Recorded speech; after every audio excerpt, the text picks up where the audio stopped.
पापा मैं एग्जाम में पास हो गई, रिजल्ट देखकर आ रही हूँ। पापा मैं IPS ऑफिसर बन गई। माही बहुत खुश थी। वह घर में आते ही जोर जोर से चिल्लाने लगी, माँ, पापा, बड़ी बहन और भाई सब बहुत खुश थे। सबकी आंखों में खुशी के आंसू थे। माही की मेहनत का फल उसे आज मिल गया था। बाप ने भागकर अपनी बेटी माही को गले लगा लिया और अपनी खुशी का इजहार करने लगे, मेरी बेटी IPS ऑफिसर बन गई। सब बहुत खुश थे। माही की खुशी तो गुलाब की सुर्ख पत्तियों की तरह थी। तभी माँ ने सीने से लगा लिया, भगवान मेरी बेटी को दुनिया की हर खुशी दे। माँ दुआएं दे रही थी। माही अपनी ड्यूटी करने लगी। वो बहुत खुश थी, जैसे कि जिंदगी के कुछ उसूल हैं जिनको सब निभाते हैं, जो ना चाहते हुए भी निभाने पड़ते हैं। माही का रिश्ता उसके पिता के दोस्त के बेटे सुमित से तय कर दिया गया। माही इस रिश्ते से खुश तो नहीं थी, क्योंकि लड़का दूसरे प्रदेश में रहता था, लेकिन फिर भी माही ने अपने माँ बाप के फैसले को बेहतर से बेहतरीन समझकर सुमित को पसंद कर लिया। सुमित दिल्ली में रहता था। सुमित भी काफी पढ़ा लिखा था, देखने में भी बहुत अच्छा था। सुमित अपनी फैमिली के साथ माही के घर आया और दोनों परिवारों ने मिलकर सगाई की रस्म पूरी की। लेकिन शादी के लिए माही ने 3 साल का वक्त मांगा। माही 3 साल अभी शादी की जिम्मेदारियां नहीं निभाना चाहती थी। शादी से पहले वो कुछ वक्त अपने डिपार्टमेंट को देना चाहती। सुमित को माही के इस फैसले से कोई एतराज नहीं था और न ही माही से, लेकिन खामोश था, जैसे वह किसी मजबूरी में ये रिश्ता कर रहा हो। माही को सुमित के बुझे चेहरे से महसूस तो हो रहा था, लेकिन फिर इग्नोर कर गई। खैर कुछ दिन बाद सुमित ने अपने माँ बाप से कहा, मुझे काम पर वापस दिल्ली जाना है, बस अब शादी पर ही आऊंगा। माँ ने कहा, बेटा सुमित कुछ दिन हमारे पास भी रुक जाया करो। आते हो 8 दिन भी नहीं रुकते और वापस चले जाते हो, जैसे मेहमान हो हमारे। सुमित चुप रहा। फिर सुमित माही से मिलने आया, लेकिन आज भी सुमित का चेहरा बुझा बुझा सा था। माही से यह बर्दाश्त ना हुआ। उसने सुमित से पूछ ही लिया, क्या तुम खुश नहीं हो हमारे इस रिश्ते से? सुमित बात काटते हुए बोला, मैंने ऐसा कुछ कहा क्या? माही कहने लगी, लेकिन इतने खामोश क्यों हो तुम? सुमित मुस्कुराने लगा, जिंदगी ऐसी ही होती है। जो बचपन में बहुत शरारतें करते हैं, बातें करते हैं, वक्त उनको उम्र के बढ़ने के साथ साथ खामोश और रूखे मिजाज वाला बना देता है। अच्छा ख्याल रखना अपना, शादी पर आऊंगा। माही ने जाने से पहले सुमित का हाथ पकड़ा और कहने लगी, सुमित मुझे लेने आओगे ना? सुमित ने मुस्कुराकर कहा, पागल तुम, अगर चाहो तो अभी मेरे साथ चलो। सुमित की आंखों में आंसू थे। सुमित चला गया। वक्त गुजरता गया। सगाई को 3 साल होने को थे। शादी की तैयारियां चल रही थी। सब बहुत खुश थे। सुमित अभी कुछ दिन बाद अपने घर आने वाला था। माही बेचैन थी सुमित को देखने के लिए। एक रात माही रात को ड्यूटी से घर लौट रही थी, तभी उसकी कार एक ट्रक से टकराई। बहुत बड़ा एक्सीडेंट हो गया। ट्रक वाला कुचलकर भाग गया। वह 1 घंटे सड़क पर पड़ी रही। फिर लोगों को पता चला तो उसे अस्पताल ले गए। माही के दिमाग में गहरी चोट लगी थी। माही के घर बताया गया। सब आ गए, सब रो रहे थे, दुआएं मांग रहे थे। भगवान ये क्या हो गया? माही कुछ दिन बाद दुल्हन बनने वाली थी, लेकिन आज हॉस्पिटल में दुनिया से बेखबर पड़ी, अपनी जिंदगी और मौत से लड़ रही है। लिबों पर दुआएं थी, आंखों में आंसू थे। सुमित भी आ चुका था। डॉक्टर ने बताया कंडीशन सीरियस है। ऑपरेशन के दौरान या तो उसकी जान जा सकती है या याददाश्त जा सकती है। सब रो रहे थे। माही बेबस पड़ी हुई थी। ऑपरेशन किया गया और सब कुछ बदल गया। सब कुछ वीरान हो गया। दुनिया अंधेरे में बदल गई। डॉक्टर सॉरी कहते हुए ये कयामत गिरा दी। डॉक्टर ने कहा, सॉरी, हमने उसको बचा तो लिया है, लेकिन याददाश्त जा चुकी है। वो बिल्कुल पागल बच्चे की तरह रिएक्ट करेगी। सुमित खामोश खड़ा था, जैसे उसको कोई फर्क ही नहीं पड़ा हो। सब रो रहे थे। माही को 2 दिन बाद होश आया। वह बिल्कुल बदल चुकी थी। सुमित सामने खड़ा था। वह खामोश सब कुछ देख रही थी। सुमित वापस घर चला गया। माँ ने कहा, बेटा माही को छोड़ दो और वापस अपने काम पर दिल्ली चले जाओ। सुमित ने अपनी माँ की तरफ देखा और मुस्कुराने लगा। माँ ने कहा, सुन रहे हो ना बेटा, अभी शादी नहीं हुई है, तुम वापस चले जाओ। सुमित बोला, अच्छा मजाक है, पहले तो जबरदस्ती अपनी मर्जी से इस रिश्ते में बांधने की कोशिश करती हो और फिर कहती हो कि छोड़ दो। माँ ने फिर गुस्से से कहा, बेटा अभी यह सब बातें छोड़ो और चुपचाप यहाँ से वापस चले जाओ। मैं तुम्हारी जिंदगी बर्बाद नहीं होने दूंगी। सुमित ने कहा माँ सब रिश्ते अपनी जगह है और आप मेरी माँ हैं। आपको भी इनकार नहीं कर सकता, लेकिन जो अस्पताल में अपनी सासों से अनजान पड़ी है ना वो मेरी होने वाली बीवी है, उसको भी नहीं छोड़ सकता। मैं तुमको ऐसा नहीं करने दूंगी। माँ माही ठीक थी तो आप उसको चूमती थी और आज वह इस हाल में है तो उसको दुत्कार रही हो और उसको छोड़ने को बोल रही हो। इतना कहकर सुमित वहां से चला गया। सुमित माही के घर गया, सब खामोश बैठे थे। सुमित माही के पास गया, आवाज दी माही। माही डरते हुए बोली गंदे हैं सब, मुझे इतनी कड़वी कड़वी चीजें खिलाते हैं।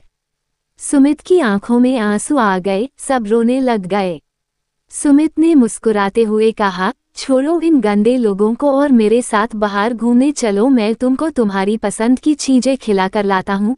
सुमित ने सबसे कहा मैं माही को अपने साथ ले जाऊंगा। पहले सब ने मना कर दिया लेकिन फिर सुमित की जिद के आगे सब मान गए। सुमित माही को अपने साथ ले गया जहां वह काम करता था। वहां डॉक्टर से मशवरा किया, चेकअप करवाया। माही को हर दिन एक इंजेक्शन लगता था। एक दिन माही सो रही थी और लग ही नहीं रहा था कि माही पागल हो चुकी है। ऐसा लग रहा था कि अभी उठेगी और आवाज देगी। सुमित पास जाकर बैठ गया, माही के सर पर हाथ रखा और माथा चूमा। माही ठीक हो जाओगी तुम। माही की आंख खुल गई। उठते ही कहने लगी तुम कहाँ चले जाते हो, मुझे इतना डर लगता है। वो अंकल है ना, वो सफेद कपड़ों वाले, उन्होंने मुझे इतनी जोर से इंजेक्शन लगाया था। सुमित ने कहा जाओ पागल, छोटे से इंजेक्शन से डर गई तुम। माही ने मुंह बनाते हुए कहा अच्छा तो तुम लगवाना, अब की बार जब वो आएंगे तो तुम लगवाना। सुमित ने मुस्कुराते हुए कहा ठीक है मैं लगवा लूंगा, चलो अब खाना खा लो थोड़ा सा। माही ने कहा मुझे नहीं खाना इतना गंदा खाना। सुमित ने प्यार से पूछा तो फिर क्या खाना है। माही खुश होकर कहने लगी मुझे ना वह वाला जो उस दिन जहाज में खिलाया था, मिर्ची वाला खाना वह खिलाओ ना। सुमित ने मुस्कुराते हुए कहा अरे वह तो जहाज में मिलता है ना। माही मुंह बनाकर बैठ गई, लेकिन खैर किसी तरह सुमित ने उसे बातों में लगाकर खाना खिला ही दिया। सुमित माही का बहुत ख्याल रखता था। सब समझते थे कि सुमित एक दिन माही को छोड़ देगा, लेकिन सुमित माही को खुद खाना खिलाता, उसके बाल बनाता, उसको संवारता था, उसको कभी तन्हा नहीं छोड़ता, उसके सर में खुद तेल लगाता था। एक दिन सुमित ऑफिस से हॉस्पिटल आया तो माही रो रही थी, नस इंजेक्शन लगा रही थी। उसने पूछा अरे क्या हुआ मेरी माही को। माही ने मुंह पर हाथ रखते हुए कहा तुम भी गंदे हो, मुझे नहीं करनी तुमसे बात। सुमित ने कहा अरे हुआ क्या है। माही ने रोते हुए कहा मुझे दर्द होता है, मुझसे नहीं लगवाया जाता इंजेक्शन। सुमित ने कहा अरे बस इतनी सी बात। सुमित ने एक खाली सिरिंज ली और अपने बाजू पर लगा दी। सुमित मुस्कुराते हुए कहने लगा ये देखो कोई दर्द हुआ मुझे, तुम छोटी सी सुई से डरती हो। माही रोने लगी नहीं मुझे दर्द होता है। सुमित ने माही को अपने सीने से लगा लिया। सुमित आसमान की तरफ देखकर दिल में कहने लगा मैं जानता हूँ तुम बहुत तकलीफ में हो, मैं क्या करूँ माही, मैं क्या करूँ, नहीं देख सकता तुमको इस हालत में, मैं बहुत बेबस हूँ। माही को आदत बन चुकी थी। माही सुमित की गोद में सर रखकर सोया करती थी। सुमित की गोद में सर रखे बिना उसे नींद नहीं आती थी। सुमित ऑफिस से लेट हो जाता, वह जागती रहती, बच्चों की तरह जिद करती थी। सुमित थका हुआ होता फिर भी माही के पास बैठ जाता था। माही सुमित की गोद में सर रखती और सो जाती। सुमित माही को घुमाने भी ले जाता था। 4 साल गुजर गए, सब ने हिम्मत छोड़ दी, सब हार गए थे।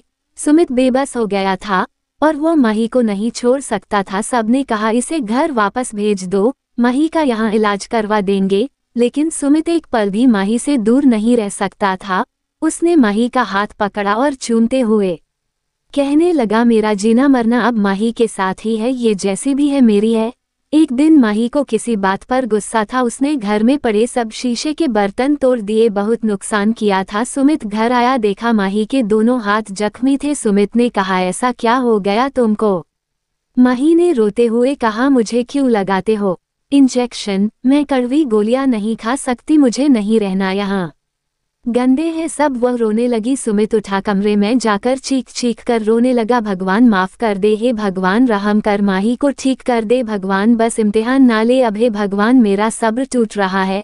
इधर माही की तबीयत खराब होती जा रही है, वह चीख कर रो रही थी, उसका सर दर्द से फटा जा रहा था। सुमित उसे जल्दी से अस्पताल ले गया। डॉक्टर ने टेस्ट किया और कहा ऑपरेशन करना पड़ेगा, उसके दिमाग की नस डैमेज हो गई है। सुमित बिल्कुल अकेला पड़ गया। माही को ऑपरेशन थिएटर ले गए और सुमित बाहर बैठकर माही के साथ गुजरे पलों को याद करने लगा। जब वो IPS ऑफिसर बन गई थी तो वो कितनी खुश थी। सुमित रो रहा था, हे भगवान, कोई गुनाह हुआ तो माफ कर दे, माही को ठीक कर दे भगवान। खैर 1 घंटे के ऑपरेशन के बाद डॉक्टर बाहर आए, बहुत खुश थे, सुमित को मुबारकबाद देने लगे। हम हैरान हैं, कोई जादू समझे या कुछ और, उसकी नस पूरी तरह से डैमेज हो चुकी थी लेकिन वो अब बिल्कुल ठीक काम कर रही हैं। 50% चांस है वह ठीक हो जाएगी। सुमित सारी रात माही के पास बैठा रहा, उसकी आंख लग गई। सुबह जब माही को होश आया उसने देखा सुमित पास बैठा हुआ है। माही ने दीवार पर लगा कैलेंडर देखा, 2022। उसका सर चकराने लगा और बोली, सुमित कहाँ हूँ मैं।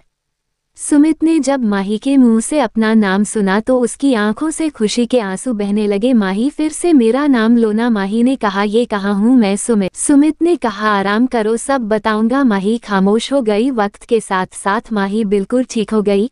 माही ने सुमित का हाथ पकड़ा और रोते हुए कहने लगी, सुमित 4 साल तुमने मुझ पागल का बोझ उठाया, छोड़ जाते मुझे सुमित, यहाँ तो लोग बहुत बुरे हैं और तुमने 4 साल एक पागल को सीने से लगाए रखा। सुमित ने माही के माथे को चूमा और कहने लगा, हम सफ़र कभी छोड़कर नहीं जाते, कबूल करने के बाद छोड़ जाने वाला हम सफ़र नहीं सौदेबाज होता है मेरी जान। माही को सीने से लगा लिया। माही को कहने लगा, तुम्हें अच्छे वक्त में अपना बनाकर बुरे वक्त में छोड़ जाता, इतना बेगैरत नहीं हूँ मैं।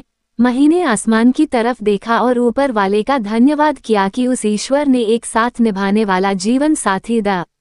इस कहानी से हमें ये सीख मिलती है कि चाहे परिस्थिति कैसी भी हो, हमें अपने जीवन साथी का साथ नहीं छोड़ना चाहिए।